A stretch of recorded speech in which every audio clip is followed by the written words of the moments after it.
evening. Let me warmly welcome His Excellency, the High Commissioner of Bangladesh to Sri Lanka, Riyaz Hamidullah.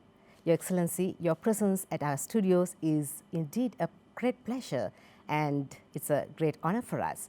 I think it is noteworthy to talk that you are here with us with a complimentary international award-winning movie, Kingdom of Clay Subjects, exclusively on ITN to mark the 48th Independence Day of Bangladesh.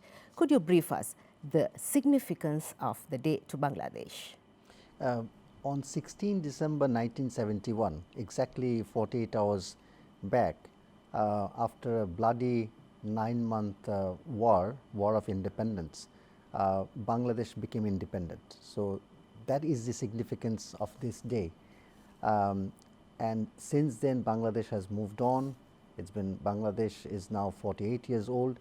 We remember this day, or through this day, 3 million people, men and women, children who lost their lives in a very bloody war, and also so many women were violated. There was a genocide. So this day is a very somber reminder to Bangladeshis of today and Bangladeshis of tomorrow, millions of them who will be coming, that was the beginning of Bangladesh that we see today, the People's Republic of Bangladesh.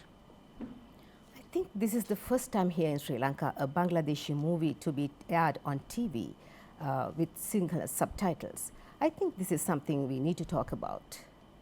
That's true. I mean, we thought of bringing cinema or film to Sri Lankans because we thought that film has been an element or tool to connect between peoples. We have known a little bit of Sri Lankan cinema, and the 3 years I am here, we have been organizing regularly every year Bangladeshi Film Festival.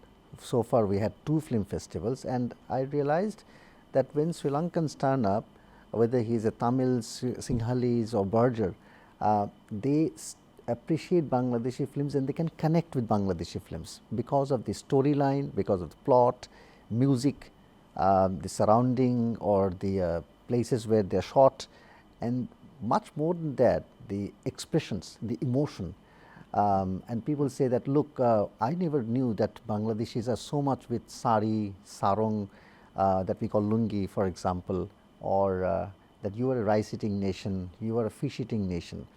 So then we realized that I think the film could be a fantastic tool through which we can connect with Sri Lankans, either they live in Colombo or other cities or villages, and tell them that, look, our connects are not simply moored or rooted in history, but it is much more. In contemporary times there are connects, and even as we move on, if you see carefully, there are thousands of Sri Lankans who are in Bangladesh today. They are working all as professionals and experts, their families are there, many children have been born, Sri Lankan children have born in Bangladesh, they grew up more as a kind of Bangladeshis. So then we thought of bringing a particular cinema not only to celebrate our victory day, but also to tell Sri Lankans that, look, there is a fascinating thing called cinema through which we can also connect, not simply in terms of trading or export or import of goods or other economic engagements. And I know that Sri Lankans appreciate cinema, good cinema to be more particular. So I am pretty confident that when we actually showed this film in the last film festival, many Sri Lankans came out and they were completely struck, they were awestruck. Some of them actually shed their tears and say that we could not imagine that, first of all, that so much of good films are also being made in Bangladesh. Many would call this an artsy movie, art movie, but this particular film, if you see carefully, this blends the elements of art, but the storytelling is a very common story which can relate to you and me as also a villager somewhere out there in Sri Lanka in a village.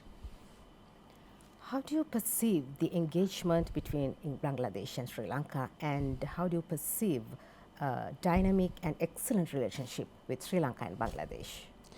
You see, in 2016 when I came and I was presenting my credential, which is very customary for a new ambassador to the President of Sri Lanka, I still remember President Sirisena asked me, so Mr. Ambassador, what are the things which bind our people? I immediately chose not to lean on history. History is there between our people going into thousands of years back. But then I said, sir, it is sari, monsoon rain, sarong, fish, dal, rice, which connect us. Now, these are not elements of, or these are not symbols. These actually tell how deeper are the connects. When I look at Sri Lankan cuisine, for example, or when I look at the way you cook your food, the kind of spices you use, or the way your emotions are expressed, I see so much of commonality. I see that there is a great deal of comfort. And when I ask many Sri Lankan business people that why are you there for decades, they say more than return on investment, we are here because of comfort. So, I jokingly often say that how do you define comfort? People say comfort can't be defined. Comfort is just not simply happiness or joy, but a peculiar sense that cannot be defined. So, I think that should tell much beyond how many millions of dollars we import or export. Either way, it is the comfort and trust and a respectful relationship between the two peoples.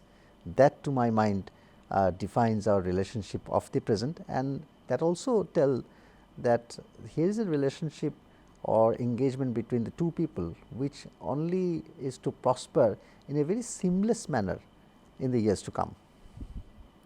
Right. Thank you, Excellency. Thank you very much talking to us exclusively on ITN. Thank you and very your much. presence is great honor once again.